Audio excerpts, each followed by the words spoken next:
삼손, 입다, 다윗 및 사무엘과 선지자들의 일을 말하려면 내게 시간이 부족하리로다. 아멘. 오늘 함께 나눌 하나님의 말씀은 마태복음 11장 1절에서 6절 말씀 함께 보도록 하겠습니다. 마태복음 11장 1절에서부터 6절 말씀 함께 보도록 하겠습니다.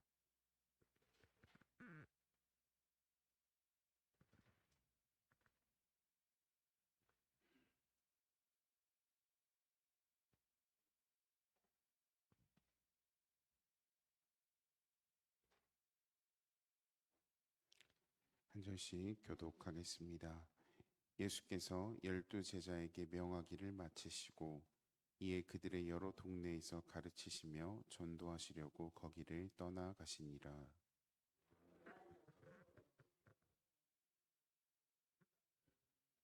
예수께 여짜오되 오실 그이가 당신이 오니이까 우리가 다른 일을 기다리오리이까.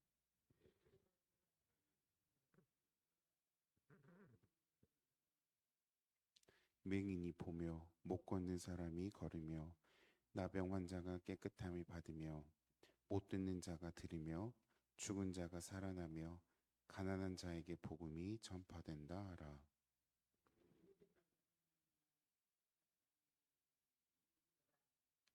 아멘. 마태복음의 지난 1장부터 10장은 예수 그리스도의 공생의 초기에 베푸신 이적들과 그리고 가장 중요한 12사도의 임명 그리고 파송을 기록하고 있는 2부가 드디어 종결이 되었습니다. 이어지는 오늘부터 함께 살펴볼 11장은 제3부에 해당하는 부분으로 왕이신 예수님께 대한 유대인들의 점진적인 배척에 대해서 기록을 하고 있습니다. 그중 11장 1절에서부터 12장 50절까지는 제2차 갈릴리 사역 중에 있었던 예수님의 사역과 교훈 등을 중심으로 나타내고 있는 말씀입니다. 오늘 말씀 가운데 나오는 세례 요한은 당시에 갈릴리와 베레아 지역의 분봉왕으로서 이복 형제인 헤롯 빌립의 아내이자 자신의 조카였던 헤로디아와 불법적인 결혼을 한 헤롯 안티파스를 책망하다가 감옥에 갇힌 상태였습니다. 그는 감옥 가운데서 자신의 제자들을 예수님께 보내어 그가 과연 메시아인지 우리가 기다리고 있었던 메시아인지를 확인하는 질문을 했습니다. 물론 예수님을 이것은 메시아로 믿지 못해서 그런 것은 절대 아니었습니다. 세례 요한은 이미 예수님을 하나님의 어린 양으로 고백한 바가 있듯이 예수께서 메시아임을 믿고는 있었습니다. 그러나 그는 예수님께서 행하시는 일들을 두고 의구심을 갖게 되었습니다. 예수님께서 당시 행하시는 일이 메시아께서 오시면 이루실 일에 대한 자신만이 생각하고 있었던 메시아 상과 맞지 않았기 때문에 그는 그러한 질문을 했던 것입니다. 이에 예수님께서는 요한의 제자들에게 이렇게 대답을 하라고 말씀하십니다. 소경이 보고 안진뱅이가 걸으며 문둥병자가 깨끗함을 받고 귀머거리가 들으며 죽은 자가 살아나며 가난한 자에게 복음이 전파되는 것을 요한에게 전하라고 명령하셨습니다. 이는 예수님께서 자신이 메시아 예언을 성취하고 계심을 확인시켜 주는 것임과 동시에 메시아 사역의 본질이 무엇인지를 가르쳐 주신 내용이었습니다. 이제 이러한 내용으로 구성된 본문이 오늘 우리에게 주는 영적인 메시지들이 무엇인지 함께 살펴보도록 하겠습니다. 첫 번째입니다. 하나님의 섭리가 우리의 생각과 다를 때 우리는 회의에 빠지기 쉽습니다. 회의라는 것은 품을 회자에 의심할 의자, 즉 의심을 품는다라는 뜻입니다. 2, 3절에 보면 당시 헤롯 안티파스의 불법적인 결혼을 비난하고 책망한 일로 옥에 갇혀있던 세례 요한이 예수께 제자들을 보내어 예수께서 오실 이 곧 메시아가 맞는지 되차 묻는 사실이 기록되어 있습니다. 그는 분명하게 예수님을 메시아로 생각하고 있었지만 그가 생각한 예수님의 상, 메시아의 어떠한 상과 하나님께서 예수님을 통해서 이루고자 하셨던 메시아의 근본적인 모습 사이에 큰 차이가 있었기 때문에 세례 요한은 이러한 질문을 했습니다. 요한은 예수를 자기 백성, 즉 이스라엘이 처한 국내외적의 어려움에서 이스라엘을 건져내고 선악간의 심판을 행할 정치적인 메시아로 생각을 했습니다. 누가복음 3장 7절에 보면 그렇게 기록이 되어 있죠.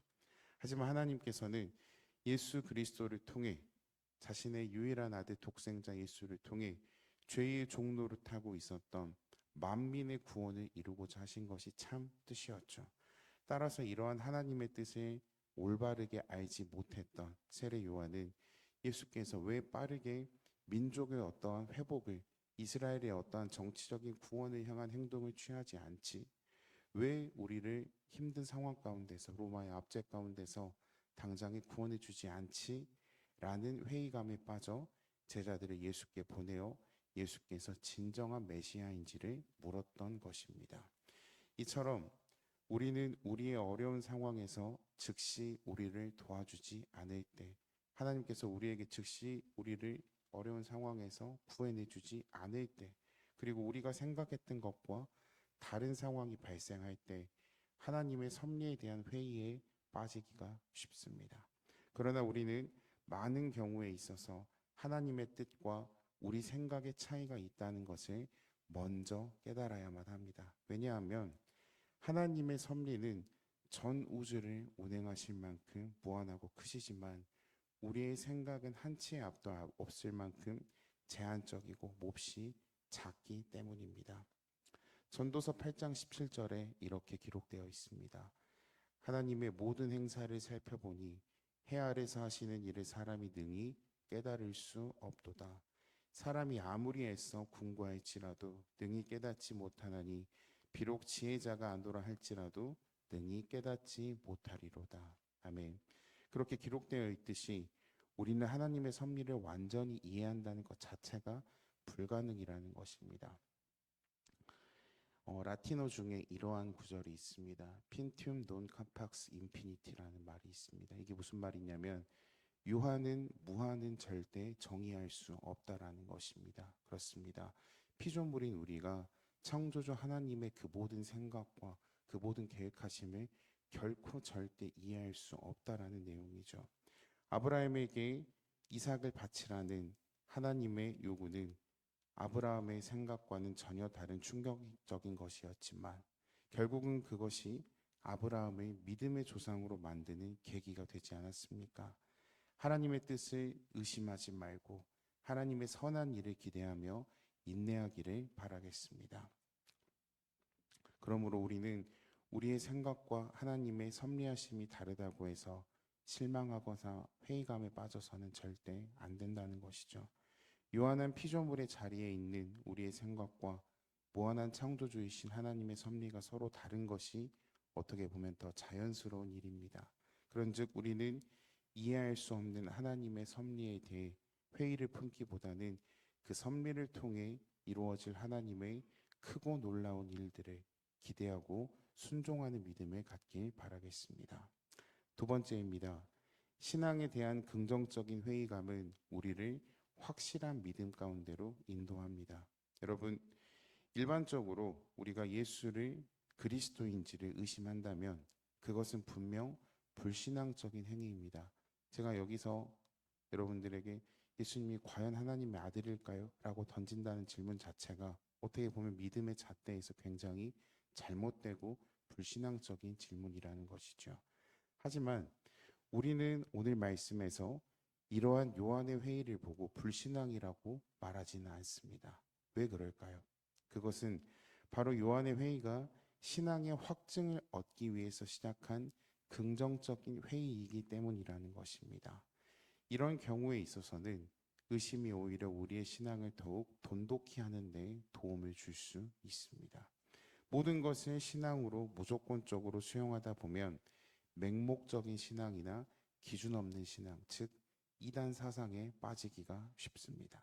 그러나 일단 긍정적인 회의로 말씀을 통해서 확증을 얻은 후 신앙으로 그 문제를 해결을 한다면 우리가 신앙을 가져야 하는 이유를 궁극적으로 알게 될 것이고 우리가 가야 할 목적지를 바라보는 확신에 찬 믿음 생활을 할 수 있게 된다라는 것입니다.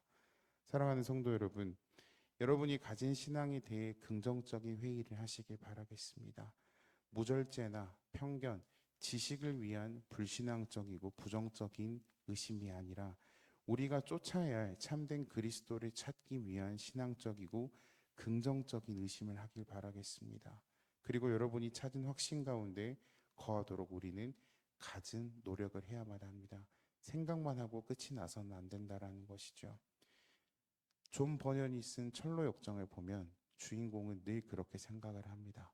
예수님이라면 어떻게 하셨을까? 이 상황에 있어서 예수님이라면 어떻게 하셨을까? 라는 긍정적인 회의감을 늘 품었다라는 것이죠. 그리고 나서 주어진 말씀을 통해서 그 상황에 대한 문제를 인지하고 결국에 천국이라는 그 장소까지 들어가는 여정이 기록이 되어 있습니다. 에바브라가 골로새 교인들이 굳센 믿음과 확고한 신앙의 지식 가운데 있도록 하나님께 기도하고 간구하였듯이 우리 가운데 계신 성령님께서도 우리의 신앙을 위해 기도하고 간구하여 우리가 확신에 찬 신앙을 소유할 수 있도록 절대적으로 도우실 것을 믿고 의지하고 나아가시길 바라겠습니다. 마지막 세 번째입니다. 신앙적 회의에 대한 해답은 하나님이 보이시고 말씀한 것에 그 답이 있습니다. 이어서 4절을 보면은 예수님께서는 요한의 질문을 가지고 온 요한의 제자들에게 대답하셨습니다. 이러한 예수님의 대답은 어떻게 보면 요한의 의구심을 풀어주기에 부족한 것처럼 보여질 수도 있습니다. 짧은 한 문장으로서 요한이 품고 있었던 그 모든 의구심을 품기에는 우리가 성경을 보아도 이해하기가 어려울 수 있다는 것이죠. 하지만 그리스도 예수의 대답은 부족한 것이 절대 아니었습니다. 왜냐하면 요한의 제자들이 듣고 보는 모든 것은 구약에 게시된 말씀의 성취였기 때문입니다. 바로 구약의 이사야서 35장 5절에서부터 6절에 기록된 예언의 성취를 예수님께서는 그대로 요한의 제자들에게 지금 전달해 준 것입니다. 즉 예수님께서는 요한에게 직접적인 대답 대신에 요한아 의심하지 말아라. 내가 너를 창조한 하나님과 동일한 이이며 유일한 독생자 예수 그리스도다. 나는 하나님과 같은 사람이다. 라는 것을 직접적으로 이야기해 준 것이 아니라 그리스도에 대한 하나님의 말씀이 당신을 통해서 즉 예수를 통해서 그대로 성취되고 있음을 요한의 제자들로 증언케 하심으로 그의 의혹을 불식시키고 더욱 확고한 신앙에 갖도록 하신 것입니다. 여러분 우리가 잠시 사복음서를 다시 한번 살펴보면요. 예수님께서 첫 번째로 시험을 당하신 일이 나옵니다. 바로 40일을 주야로 금식을 한 다음에 마귀가 세 가지의 질문을 던집니다. 그때 예수님께서 그 마귀의 시험을 어떻게 이겼는지요? 어떠한 신적인 권능으로 이겼습니까?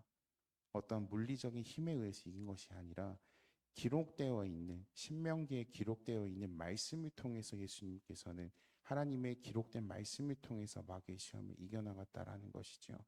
마찬가지로 오늘 본문에 있는 예수님께서도 요한에게 어떤 신적인 권능을 통하여서 요한의 머리를 한 번에 싹 뒤집어 버린 것이 아니라 기록되어 있는 확증되어 있는 믿을 수 있는 신뢰할 수 있는 하나님의 말씀을 가지고 요한에게 자기 자신이 기록된 말씀을 성취할 메시아이고 그리스도 예수임을 알려주고 있는 내용이라는 것입니다.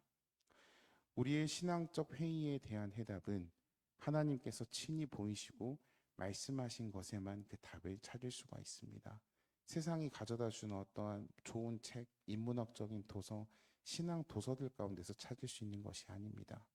2000년 전 우리 주님께서는 말씀이 친히 육신이 되어 이 땅에 찾아오셔서 하나님의 뜻을 보이심으로 하나님을 경외하는 자들의 신앙적인 회의를 해결해 주셨습니다. 말라기에서부터 마태복음까지 400년이라는 침묵의 시간이 있었습니다. 그 침묵의 시간을 친히 깨시고 오셔서 이스라엘 민족들에게 그 신앙적인 회의감을 회복해 주셨다라는 것이죠. 그렇다면 오늘을 살아가고 있는 우리는 어디에서 우리의 신앙적인 회의에 대한 해답을 얻을 수 있겠습니까? 앞서 말씀드렸던 것처럼 바로 성경, 즉 말씀이라는 것입니다. 말씀뿐입니다. 성경은 삼위일체 하나님께서 수천 년에 걸쳐 행하신 모든 것과 모든 그분의 섭리를 보여주고 있습니다. 또 성경은 우리가 하나님의 뜻을 발견하고 알 수 있도록 하나님께서 우리에게 주신 유일하고 또 최고의 특별한 선물입니다. 그냥 그저 하나님의 섭리를 그냥 담아둔 책이 아니라 그 책을 통하여서 말씀을 통하여서 우리가 하나님의 섭리를 깨닫기를 원하는 책이라는 것이죠. 그냥 기록되어 있는 말씀을 그냥 글을 우리가 읽고 끝나는 것이 아니라 오늘 우리에게 주신 말씀을 통하여서 오늘 우리가 받을 은혜의 분량을 하나님께서는 알아가길 원하신다라는 것입니다. 사도 바울은 이 성경에 대하여 말하기를 디모데후서 3장 16절에 모든 성경은 하나님의 감동으로 된 것으로 교훈과 책망과 바르게 함과 의로 교육하기에 유익하니라 라고 우리에게 먼저 알려주셨죠. 따라서 우리가 성경에서 하나님의 말씀의 교훈을 듣고 성경에서 하나님의 역사하심을 확실하게 보게 된다면 모든 신앙적인 회의는 모든 신앙적인 의구심은 사라지게 될 줄로 믿습니다. 신앙생활에 있어서 회의감이 들고 무기력감이 들 때, 또 의심이 들 때 지금 이 시간에도 역사하고 계시는 하나님의 숨결이 살아 숨쉬는 성경으로 말씀으로 돌아가시길 바라겠습니다. 세상으로 혹은 다른 어떠한 신앙적인 행위로 돌아가는 것이 아니라 여러분 의심이 들 때는 무조건 말씀으로 돌아가야만 합니다. 나의 어떠한 생각과 나의 어떠한 자아가 나의 어떠한 쓴뿌리들이 다시금 올라올 때 우리는 말씀을 통해서 그것을 다스려야 된다는 것입니다. 성경을 떠나지 말고 성경 속에서 하나님과 여러분의 문제를 깊이 나누시길 바라겠습니다. 말씀을 통해 하나님께서 나에게 말씀하시는 것이 무엇인지 또 보이고자 하는 것이 무엇인지를 발견하여 더 확고한 신앙을 갖는 지혜로운 성도들이 되길 바라겠습니다. 결론입니다. 신앙은 결코 한순간에 세워질 수 없습니다. 하지만 한순간에 무너질 수는 있습니다. 말씀에 근거하여 믿음의 기초를 튼튼히 세워나가시길 바라겠습니다. 의심이라는 그 조그마한 싹이 어느 순간 뽑아도 줄지 않는 잡초처럼 자라나서 우리가 도저히 손을 쓸 수 없는 경지에 이르기 전에 살아계신 하나님의 말씀으로 그 의심의 뿌리들을 잘 솎아내 가시길 바라겠습니다. 굳건한 믿음 위에 기쁨의 신앙을 해나가기를 주님의 이름으로 축복합니다. 기도하고 마치겠습니다. 사랑과 내가 충만하신 하나님 아버지 참으로 감사합니다. 오늘 말씀을 통하여서 우리가 회의감이 들 때 신앙의 문제에 있어서 의심이라는 마음속에 작은 싹이 들 때 오직 말씀을 통하여서 그 모든 것을 해결받을 수 있도록 하나님 우리에게 말씀을 더욱더 사모할 수 있는 마음을 허락하여 주시옵소서. 그리하여서 이 말씀을 통하여서 우리의 삶의 지혜를 얻게 하여 주시옵고 또 나아가 주님 다시 오실 그날까지 포기하지 않고 믿음의 신앙의 경주를 함께 이뤄나갈 수 있는 우리 송정소망교회 모든 공동체 될 수 있도록 하나님 축복하여 주시옵소서. 1,000번째 헌금 가지고 나왔습니다. 하나님 드리는 손길이 축복하사 하나님께서 원하시는 곳에 이 물질이 귀하게 쓰일 수 있도록 하나님 축복하여 주시옵소서. 감사드리며 이 모든 말씀 우리 렁만 죄악 가운데서 구원하신 살아계신 우리 주 예수 그리스도 이름으로 기도합니다. 아멘.